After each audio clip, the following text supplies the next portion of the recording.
Welcome to our channel Vicky बात। मैं मुरली। आज हम बात करने वाले हैं छत्रपति शिवाजी महाराज के सीरीज का पार्ट 7 वाला वीडियो है। अभी इस सीरीज के पार्ट 7 में हम ये बात करेंगे कि शिवाजी महाराज के रिकॉन्क्वेस्ट के बारे में, क्या उसके बाद मुगल्स के कुछ टेरिटरी अक्यूज हुए थे या फिर कैप्चर किए गए शिवाजी महाराज के बाद, इसके बाद मुगल्स के बीच में क्या एक और युद्ध हुआ, वही हम बात करने वाले इस वीडियो में। इसलिए वीडियो को फुल्ली देखिए। पार्ट 6 में हमें बताया कि शिवाजी महाराज और मुगल्स के बीच वाले कुछ युद्ध हुए, उसके बाद एक पीस ट्रीटी साइन हुआ था जो मुगल्स और मराठास के बीच, लेकिन ये ट्रीटी सिर्फ 60-70s तक ही था। उसके मेन कारण ये थे कि औरंगजेब के लिए शिवाजी महाराज एक ट्रेड जैसे लगे, जैसे कि शायद वो फ्यूचर में मराठास मुगल्स को एक बहुत बड़ा ट्रेड दे सकते थे। वैसे ही शिवाजी महाराज ने सोचा कि फ्यूचर में अगर मुगल्स उनके ऊपर आक्रमण किए तो क्या होगा। उसके कारण एक है। दूसरा है कि शिवाजी महाराज इसके लिए बहुत सारे काम करने लगे कि औरंगजेब के अफगान सोल्जर्स को अपनी तरफ लेके आने के भी काम किए थे।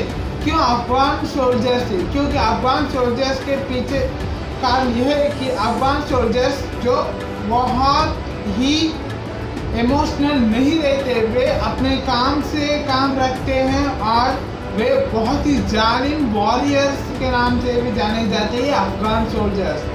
जब वे औरंगजेब को छोड़ के निकले अफगान सोल्जर्स टू शिवाजी महाराज के साथ ज्वाइन हुए, उसके बाद औरंगजेब ने फिर से अपने अटैक को शुरू किया। जैसे कि जागीर ऑफ बेरार को उन्होंने ब्राइब किया और जागीर को ऐसा मुगल एरिया में लेके आए। लेकिन शिवाजी महाराज के लिए ये बहुत अटैक करने के लिए बहुत थोड़ा टाइम लगा, क्योंकि थोड़ा सा लगा था क्योंकि उनके फाइनेंशियल उस समय मराठा डायनास्टी को उतना अच्छा नहीं था। इसके कारण कुछ साल के लिए वे मुगल्स के साथ नहीं लड़े।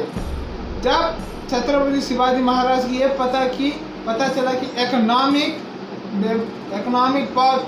थोड़ा बहुत अच्छा चालू है, इसके बाद वे काउंटर मेजर्स लेने लगे मुगल्स के खिलाफ। उसमें बहुत बड़ी सी टेरिटरी का कैप्चर किया मुगल एम्परर का, लेकिन वे 4 महीने की बातचीत के बाद वे वापस मुगल्स को दे देते हैं।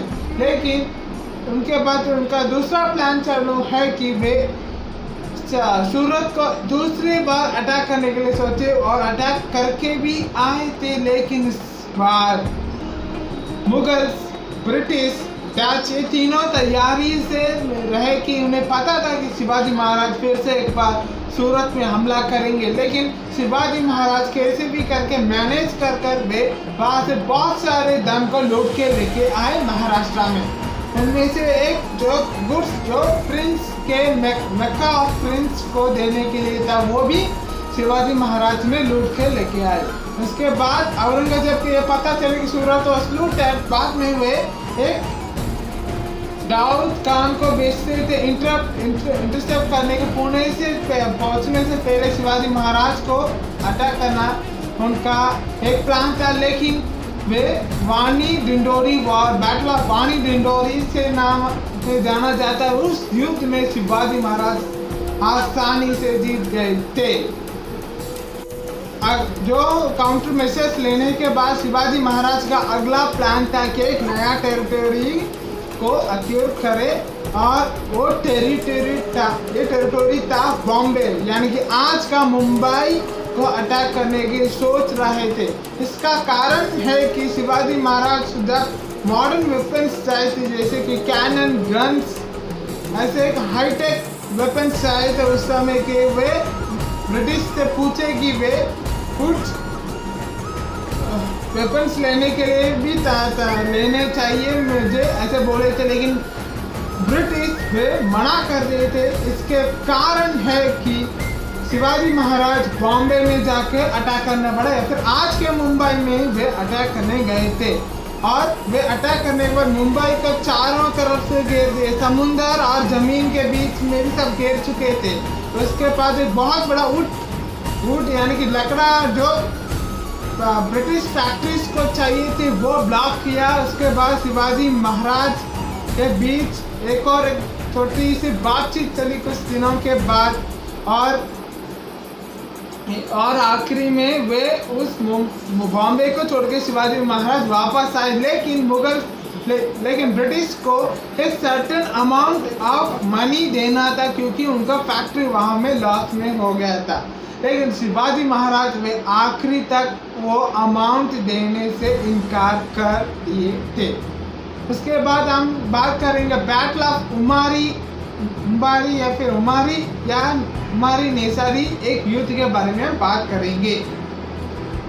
इस युद्ध में शिवाजी महाराज के जनरल ने पार्टिसिपेट किया, उनका नाम था प्रताप राव आदिल शाही किंगडम के ऊपर फिर से एक बार आक्रमण किए थे और उसमें बहुत सारी जगह उन्होंने कैप्चर किए थे। साथ में बहलोल खान जो आदिल शाही किंगडम का ही एक जनरल था, वह उन्हें भी कैप्चर कर लिए थे। और शिवाजी महाराज बहुत वार्निंग देंगे, आप बहलोल खान को मत छोड़िए, इससे फ्यूचर में मराठास को कुछ प्रॉब्लम हो सकता है। लेकिन प्रताप राव वो माने नहीं और आखिरकार उन्हें बहलोल खान को छोड़ दिया।